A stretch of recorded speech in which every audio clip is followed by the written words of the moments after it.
So now with the free agency window done for the Cincinnati Bengals, it's time to start looking at players who are currently on their contract year this upcoming season, who are going to need new contracts, possibly players that could be traded, and possibly players that might just the Bengals let them walk. So one of the best players on the team, let's be honest, outside of Joe Burrow, who's going to get his contract extension, and T, who's going to get his contract extension. T's reportedly already done. His extension has been done for a couple of days now. Joe is still in the works right now with the Bengals on working him most likely for a 10-year contract, I would guess, for Joe Burrow. But the third best player on this team, arguably, I don't say that because then Jamar Chase is obviously DJ Reader, okay? And one of the best players on defense. That's what I'm going to say. DJ Reader is in his contract year. And that's a player I'm going to guess that Cincinnati gets a contract worked out and done with probably early in the season, I would guess. And mainly because they're going to want to get done this Joe Burrow contract right. And that's where all of their time and energy is going to go to. That they're probably not going to focus too much on DJ Reader until they get this whole contract done with Joe Burrow. Get that 10-year contract done with. You kind of see where you are in cap space. And then you start worrying about other players on their contracts here. But DJ Reader is going to, command a lot of money. And rightfully so. The man's an absolute monster. He was ranked 6th among defensive tackles in the NFL. He's only 29 years old. Still has at least 3, 4, 5 seasons left in him that he could be an absolute top player. The man's an absolute monster. So he's going to get his money. And Cincy will probably pay him handsomely for his services. This year he does have a cap hit this year of $15.5 million. So definitely one of those things where they're not going to let him walk.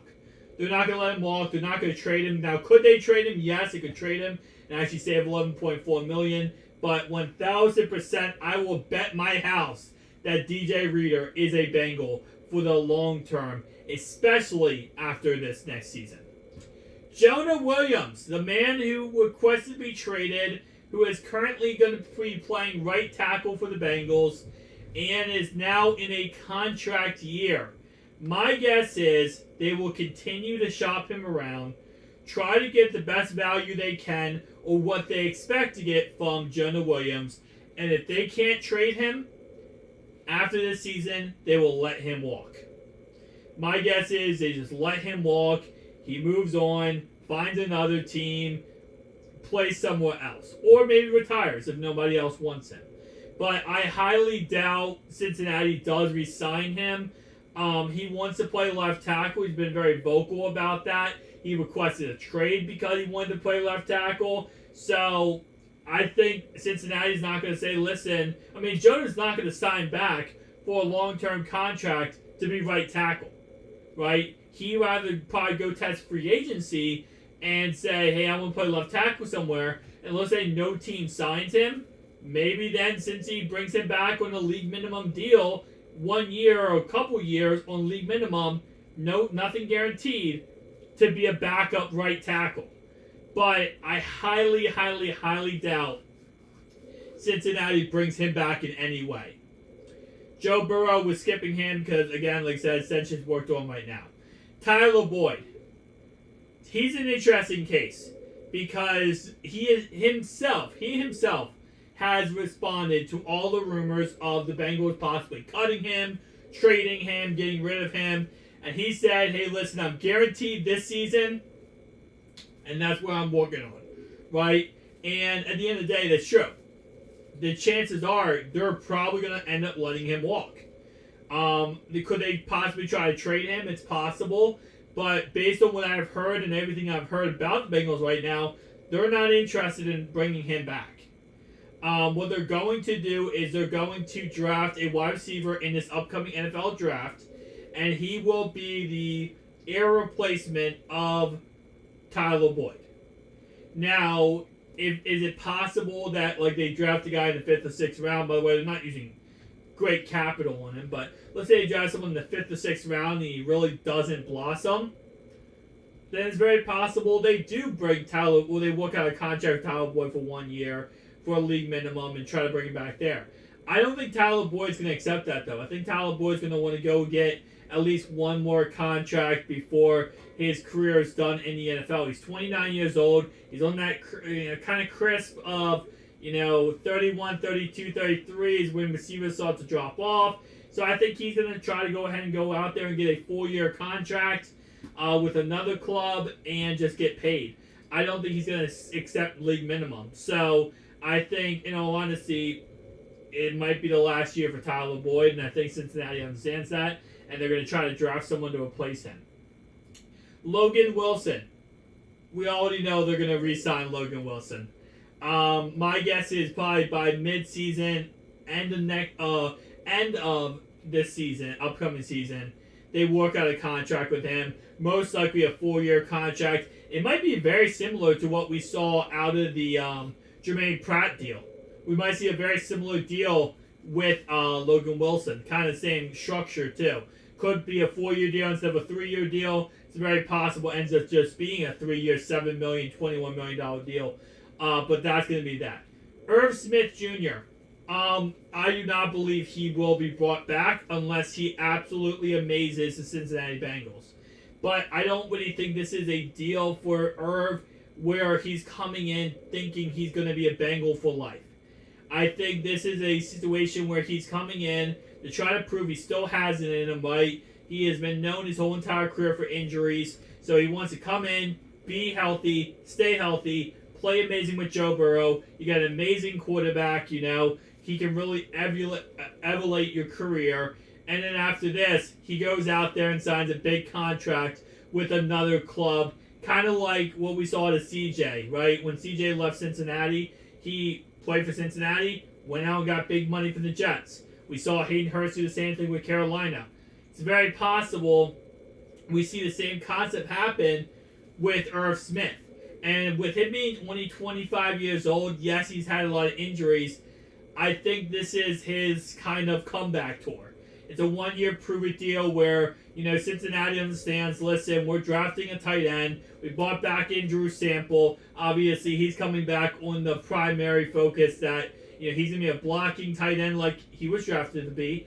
But he's also going to be a mentor for the younger rookies, right? So right now, Irv Smith will be that, listen, you're the starter. We have rookies behind you. They're going to develop. And by next year, when Irv leaves, the rookies behind him will hopefully become stars on their own front, right? Josh, right here,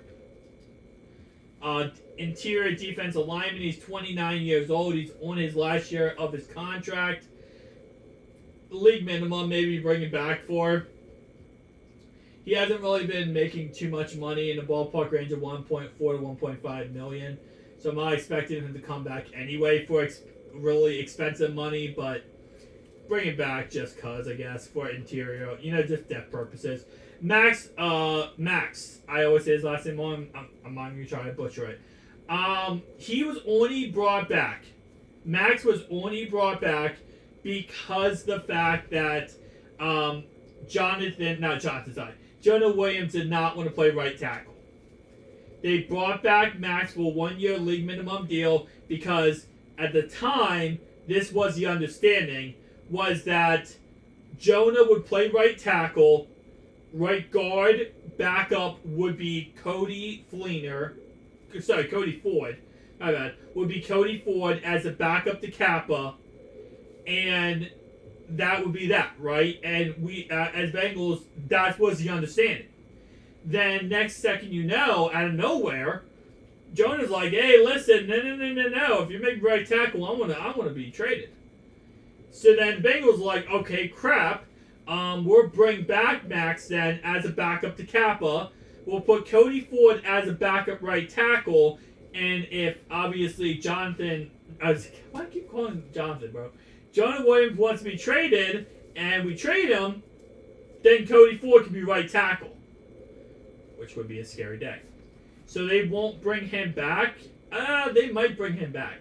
It depends on the... Honestly, if the draft goes correctly and they take a guard in the draft, Max is going to be cut. Hakeem Davis Gaither, the guy we talked about so much this offseason, because if Jermaine Pratt didn't come back, he was going to become the starter next to Logan Wilson. I think he comes back on league minimum. Stanley Morgan, I think they bring him back on league minimum. All these guys, by the way, at most 1-year contracts. Nothing, not really committing anything to them. Just kind of bringing him back on 1-year contracts. Devin, my bad. Probably his last year on the contract. He's nothing. He's a nobody right now. So, and if they draft 2 tight ends in this draft, he'll be a practice squad guy and kind of stay there and never really blossom to anything else. Joe Bacci, yeah, same concept. It's going to be a 1-year contract just for depth purposes. Trevion Williams, let's talk about him because he's actually important to talk about. We made a whole entire video talking about him a couple days ago. Listen, he wants to become the starter. He said that this is his opportunity with, Samaje Perine going out of town and leaving. Joe Mixon right now on the cusp of being cut or possibly guilty of a crime or just suspended from the league, whatever the case. Trevion knows that this is his chance. He's spending this whole offseason. He's no nonsense. This guy is teaching law school in Texas and getting buff, working on his body, working on him. He is spending all offseason isolated to become the best Bengals running back of all time.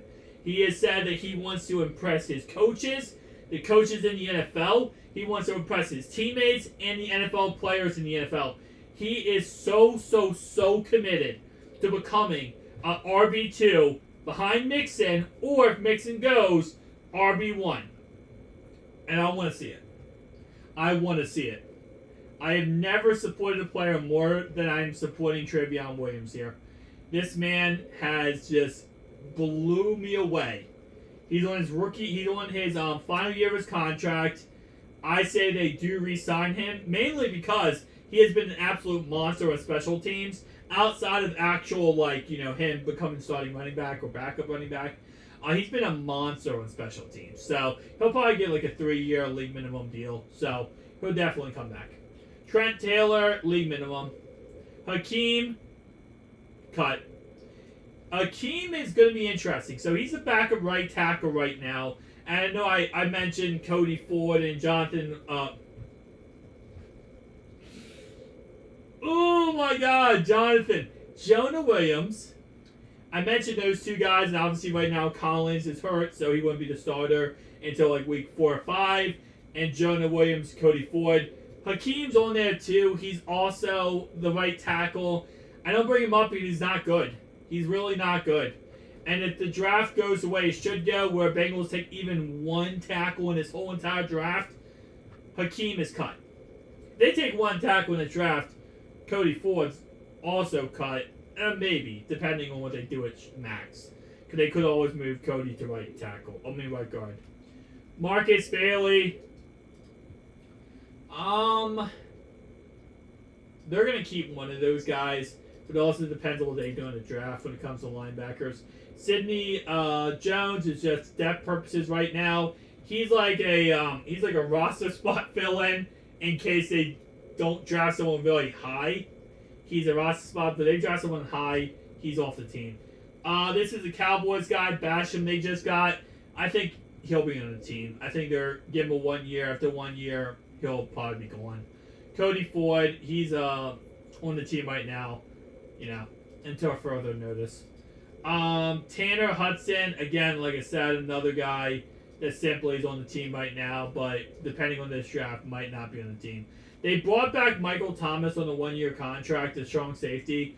He'll be on the team unless they go crazy here and draft Brian Branch 1st round or go with Sidney Brown 2nd round.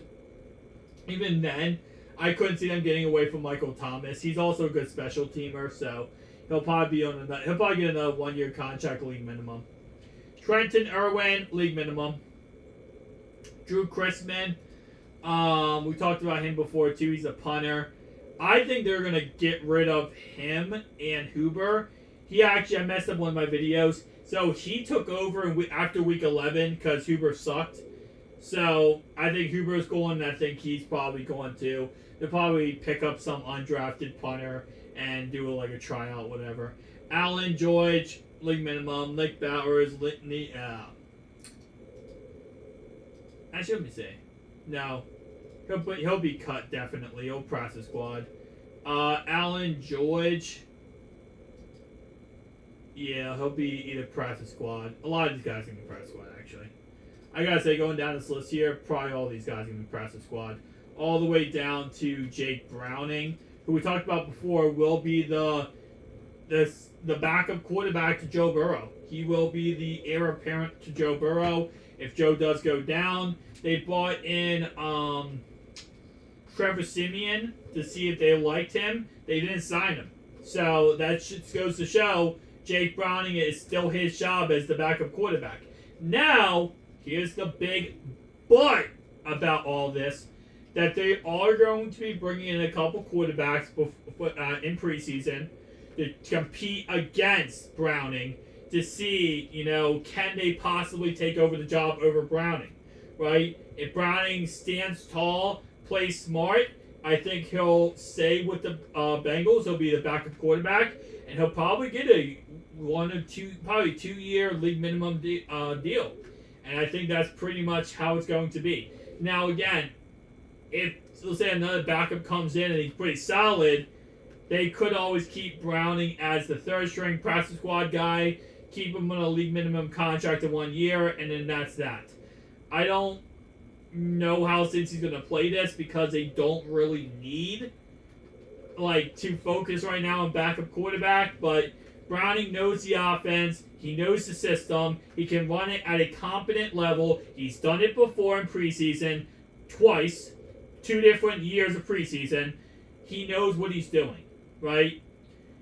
I think, honestly, if I'm the Bengals here, I'm keeping him as my backup, and I'm not worrying about I'm worrying about other positions, right? With that being said, guys, tell me down below your thoughts and opinions, though, and I'll see you on the next one.